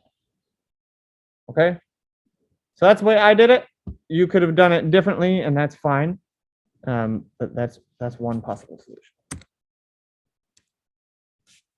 Okay. All right. Okay. I did also want to share this new package, which I, to be honest, have not explored a whole lot because it just came out. But it's called Geom Text Path. And I actually ended up filing an issue with them because some of the ways that I expected it to work, it did not work. But it looks really, really neat, and there's a very simple workaround for what didn't work that I expected to. Okay, so it looks like this. So you have to first install the package, but then again, this is Iris. We're going sepal length on the x-axis, and then instead of geom density, you just use geom text density. Okay, and then I say the color is equal to the species and the label is equal to the species. And notice you get these labels that are put right there, right on the lines. Right? So that's pretty neat, I think. Very slight modification. We have geom text density. Color is the species. The label is the species. But I'm going to say h just equals 0.2 and v just equals 0.3. So just changing the location of it a little bit. And then size equals 8. Size equals 8 is bigger than you're probably going to need. For my slides, I need them to be very big. Scale color Okabe Ito, legend none, and then it looks like that. Okay, so I think this is actually a really tricky way to make these labels that is quite simple and very clear what's going on, right? However, what I couldn't get to work is I expected to be able to say fill equals species within here and have it actually fill, but it didn't work. So what we do instead, if we want that, is we just say geom density, and then we put geom text density on top of that. Okay, and notice in this case I say h just equals y max, so it's going to move it to the very top, and then v just is negative 0.3. So then we end up with something that looks like this. Okay, and again, I think this is pretty neat. Like it works pretty well and is pretty quick to create these labels, and you can do them for all sorts of other things. So for example, rather than densities, we might want to label some smooths, right? So here I'm plotting the relationship between engine displacement and the highway miles per gallon. I'm making the color by class, and then I'm putting geom point. So there's going to be points that are going to be colored by the class. This is a scatter plot, basically, right? And then I'm going to say geom label smooth. Because I have color equals class, we're going to get separate smooths for every single class, right? And it's going to be a lot to sort through if you use the legend. But what we can do is say h just equals x max and method equals lm, and just make our label equal to the class, and then scale color Okabe Ito, and then guides color equals none. That's going to just omit the label or the legend, and we get something that looks like this. Okay, this plot I would argue is still too busy, but it's because there's not enough structure in the data to justify this much separation in the scales. But it's just a very quick example to show you how you can create Geom Smooth like things where you're adding. Notice this is a label instead of text because it has this box around it. Okay, but I think that's pretty neat. There's a whole bunch of other ones that you can do. They're all just drop-in replacements for whatever you're doing with ggplot. So you have, instead of Geom line, you have Geom Text line. Instead of Geom curve, you have Geom Text curve, etc. And there's even more than this, right? So you could look at the documentation if you want. And this I thought was pretty amazing. It even works with maps. So this is an example that's just straight from the documentation. The SF library has this waterways data set. So that's what we're plotting. And then we're going to just say label equals name. There's this text smoothing thing, which I don't totally get, to be honest. And then most of this is just like styling stuff. And it ends up looking like that. So you can see like the rivers are labeled. And what's super nice, I think, is that they actually curve with the river as it goes, right? River Clyde is 3 times there, which is maybe not great. But otherwise, I think that looks really nice, right? So that's another package to explore for sure. Okay, GG Repel. Another option that we can do that I would say I do fairly often is, instead of just plotting the points, we can actually just plot the text directly. Okay, so I'm creating this data set called cars, which is just empty cars, the base empty cars one, where I'm putting the row names to the columns. Okay, then I'm going to plot cars, and I'm going to say put horsepower on the x-axis and miles per gallon on the y-axis, and then use Geom Text to say the label is equal to the row name. All right, and that now puts all of these cars on a plot, and we can see them all. However, there's way too much overlap here, right? And so it works really good for Lotus Europa and Toyota Corolla and Ford Pantera, but like in here, I have no idea what's going on, right? There's way too much overlap there. So that's what the idea of GG Repel is it's an additional library to allow you to plot them like this, but it will repel the text so they're not overlapping like that. And if it needs to move the text, it's just going to draw a little line that goes to the point where it actually is and put the text wherever it needs to go. Okay, so just that makes this much more interpretable. But we can do this even better, I think, by adding a layer of points first. And I usually like to make them gray, and then putting the labels over the top of that. I also tend to like to use this minimum segment length equals 0. What that's going to do is it's going to always have a line to the point. Okay, so you can see even with this like Lotus Europa one, it's got a little teeny line there to say this is the point that I'm talking about when I label that. And that's important because when you get down here, right, these 3 points are very close together, but you can see which point is each because of those little segments. Okay, and you still see like in here, it's still a little busy. There's still some overlap, right? It's not perfect, but it's much, much better. A really common use case for this type of thing is basically for highlighting, which we've done before, right? But you can use highlighting in combination with colors to not only highlight points with the colors, but to also actually label them. This is what you're going to be doing in the homework, right? So here's an example. You can follow along if you want to. You don't have to if you don't want to. But I'll give you a minute to do this if you'd like. But you need to install this SOSViz package and then load it. And this has a data set called organ data. Okay. And what this data set is about is the consent laws, whether you have to opt in to be an organ donor or whether the default is to be an organ donor. So it's basically, what's the default? When you get your license, by default, are you an organ donor and you have to opt out?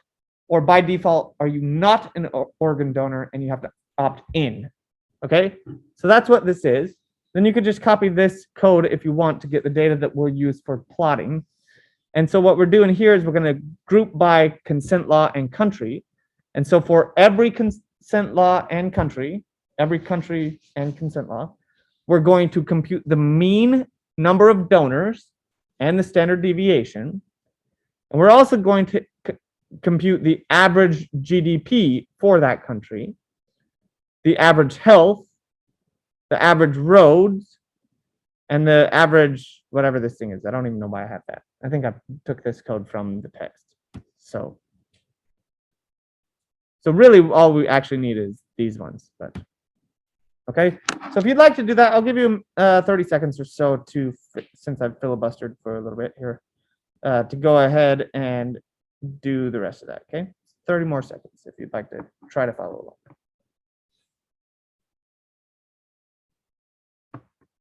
Okay. So this is what the data set looks like now. We've got the consent law, the country, and then all of those means that we just calculated. Okay. So we can start out by creating just a scatter plot, right? Where I'm going, I called this data set by country. I'm going to put the GDP mean on the x-axis and the health mean on the y-axis. Then I'm just going to add a layer of points. Okay, so you can see basically as the GDP of the country goes up, so too does the average health, right? That makes sense. But what if we wanted to layer some points or label some points on here? You can see we have a pretty strong grouping of points here, and then we have kind of these outliers here and here, and these are at least a little different from this group. So maybe we'll want to label those points. So what I'm going to do is I'm going to say Geom Text repel, but for that data layer, I'm going to filter the data where GDP is greater than 25,000, or, right, that's what this bar is, or GDP is less than 20,000. Okay, and then we're going to say the label is going to be the country. And so we do that, and it looks like this. So here's the United States, Switzerland, Norway, and Spain. Okay, so that's pretty nice.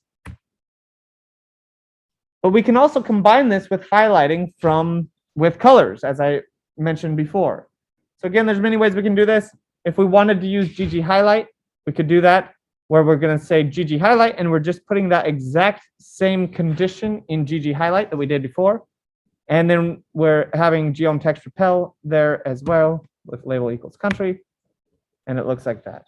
One of the things that's nice about this is, notice when I'm using text repel, that I'm saying label equals country, so I'm telling it to label all of them, but it's only labeling the ones that are caught up in the highlight. Okay, so I don't actually have to specify all of the points. It's only going to label the points that are there. Okay. We can combine with highlighting in a different way. So in this case, I'm going to make the outliers gray and then give them a label. So I have the same sort of stuff here. This is all the same. But now with my Geom Text repel, I've got my filter in there, which I'm not sure if I need, given what I just said on the last slide. But then I'm going to label by country, and then I'm going to highlight with this color. Okay. And now that looks like that. So this is kind of like an arbitrary example, but you can see how you might want to do something like this, where your focus is really on the bulk of the data, and you're trying to show the overall trend. So you're kind of graying out those outliers to kind of draw attention away from them. But then you're also labeling them. So if anybody's interested in what those countries are, like why are they such extreme outliers, you've actually labeled them to tell them exactly who they are. So it's not like you're trying to hide anything. You're just de-emphasizing those outliers because the bulk of your focus is on that cloud in the middle. Okay. You could also label them by a group.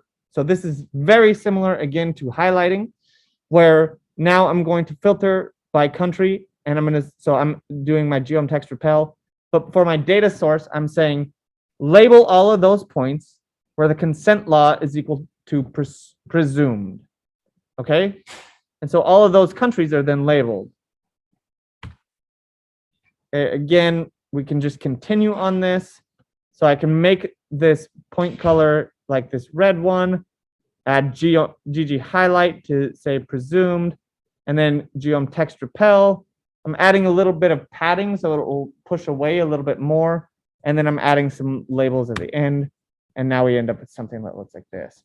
And I would argue that this is a pretty good plot at this point, depending on what you're trying to communicate. But this is countries with presumed organ donation consent are highlighted.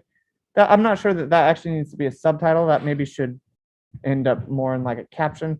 And the you know, the title could probably be better in terms of saying what the takeaway message is. But this, all of this part, I think is pretty nice in terms of highlighting the countries where the consent law is presumed and showing them in relation to the overall trend between mean GDP and mean health. Okay. All right. So another practice period.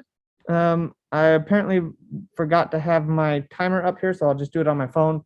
So I'd like to use the MPG data set and group by manufacturer, then compute the mean highway and mean displacement, and then plot the relation between these means, plot points, and label the manufacturers of each point. Okay, so so basically create a scatter plot where you're going to label each of those points according to who the manufacturer is. Okay, so we'll go 5 minutes once I get my timer set. Okay, I'm going to pull away from the slides for just a second again, but then I'll jump back to it. Okay, so I'll show you the way I did it, which is like this. So we have the MPG data set, right? And we're going to group by manufacturer, and we're going to summarize, compute the mean highway miles per gallon and the mean engine displacement, which is like the size, right? So there we go. There they are. Then I'm going to plot by putting engine displacement on the side or on the x-axis and highway miles per gallon on the y-axis. Then I'm going to layer some points. Okay. And then I'm going to use GG repel, and I'm going to say Geom Text repel. I'm going to label by the manufacturer. And then again, I like to have this min.segment.length equal to 0, which is going to actually place all of them on there. And this would look better if we zoomed it.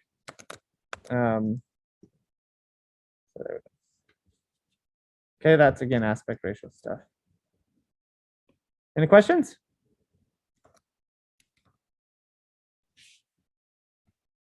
Okay. GG force. Okay. If you can, I'd like to follow along. We only have about 10 more minutes left, so this will probably be the last thing we talk about today. But GG force is again Thomson Peterson. I think it's an incredible package.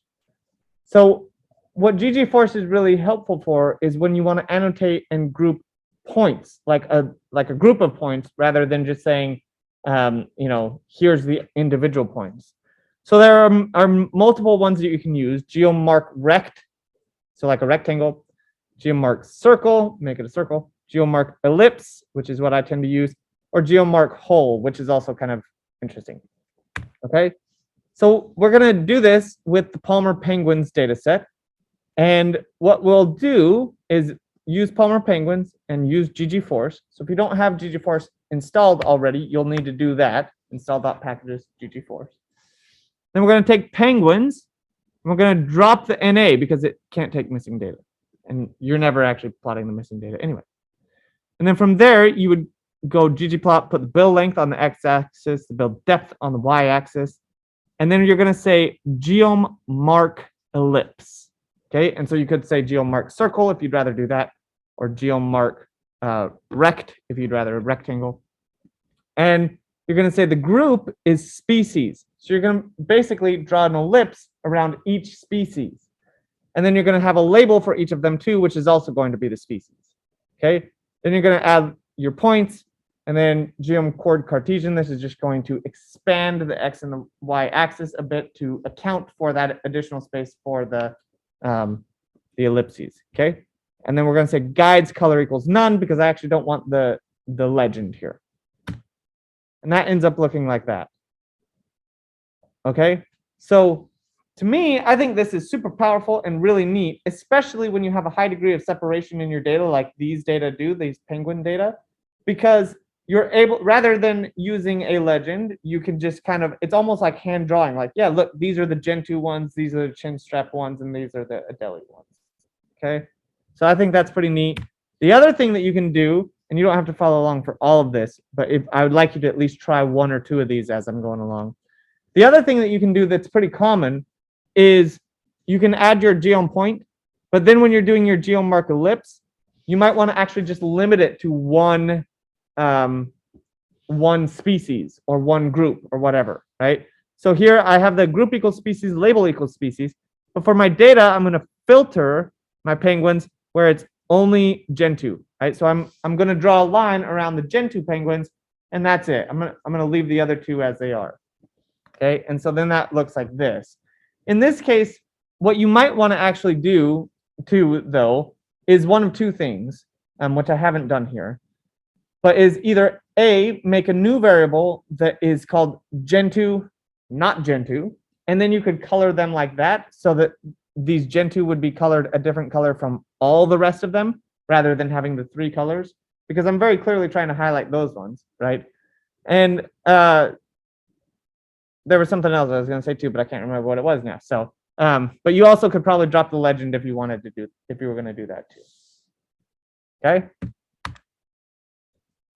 The other thing we might consider doing is we could switch to a hull. Okay, HULL. This also requires yet another package called Concave Man. We're getting up to like 8 million packages at this point, right? Like there's so many packages to do different things. And I'm not saying that you need all of them to do everything, but like, but there's a lot of packages out there that are very helpful. And if you want to do this geom mark hull, then you'll need this additional Concave Man package. And if you don't like this geom mark hull, then don't worry about it. Okay. But this is the exact same thing. You're going to use it. The usage of this is exactly the same. You don't have to load the Concave Man package. You only load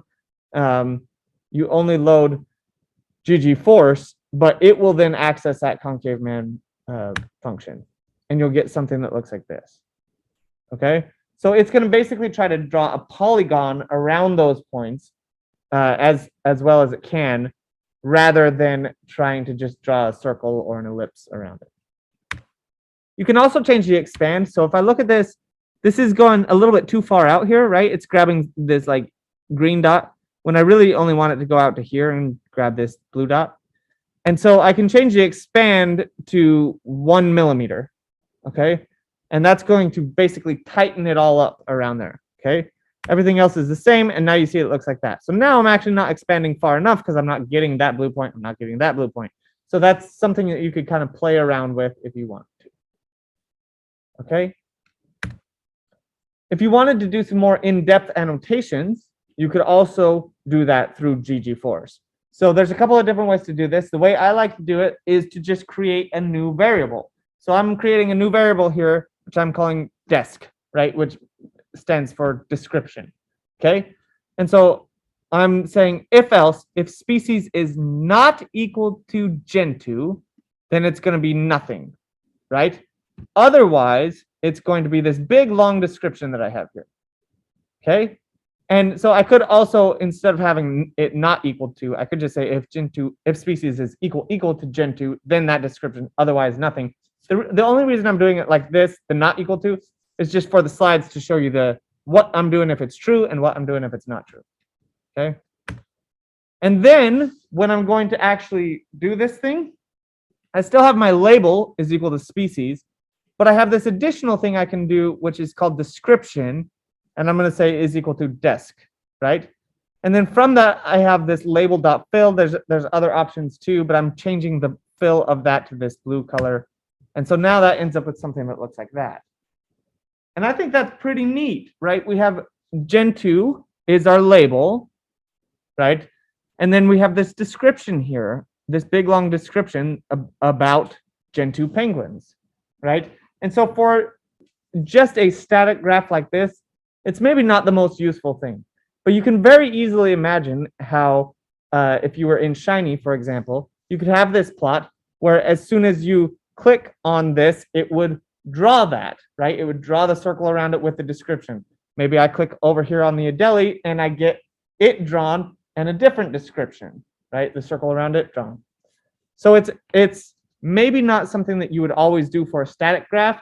However, it can still be useful for static graphs. I'm not saying it shouldn't be, but it has very clear use cases for interactive graphs, which, as I said kind of at the start of the term, we're not going to do a ton of interactive graphs in this course. That's kind of more the next course, although the next course has a bunch of other stuff in it too. The other thing that we can do that's similar to that is instead of using ggforce, we can use ggtext. We already have ggtext because of other things we've been doing, right? And we can do this in a very similar way. So here I'm just going to create a new data frame, which I'm calling txt box, text box, right? I'm saying bill length equals 23 and bill depth is equal to 16. That's just where is this thing going to be on here? So 23 and 16, so it's going to be like right around here, okay? And then I have this lab, which is this big long label, okay? So I go to that, and then now I say ggtext, geom text box, label equals lab, and there it is. Okay, so this is a more example of when you might want to use this for a more static plot, because in this case, right, we have the entire plot, and then this little description over here is actually describing something relative to all the penguins. It's not really describing just Gentoo penguins, for example. Okay? Okay, so last bit on this, and then we'll be done for the day. ggforce package is really, really powerful. It's very much worth exploring more. This here is a really nice walkthrough if you're interested in this kind of stuff, this annotating. And I think it's quite powerful. He shows, oh shoot. Try that again. This is this guy, Cedric Scherer. So he kind of walks you through how he would kind of build up a plot, right? And so this is the penguins one. And then he's walking through it and he's like trying out a bunch of different stuff. Notice he's changing fonts and things. We'll talk about that later. And so it's just a really nice way. He's very good. And there's that text box, right? And here's some other alternatives. So this is a good way to learn more, and I'd recommend checking that out. So that's it, okay? So we'll start with saving plots next time, and then, you know, potentially making additional edits from there. And then after that, we'll talk about uncertainty, and we will probably introduce fonts and tables, I think, next time, depending on if we have enough time. Okay, so let me check the chat real quick. All right, great.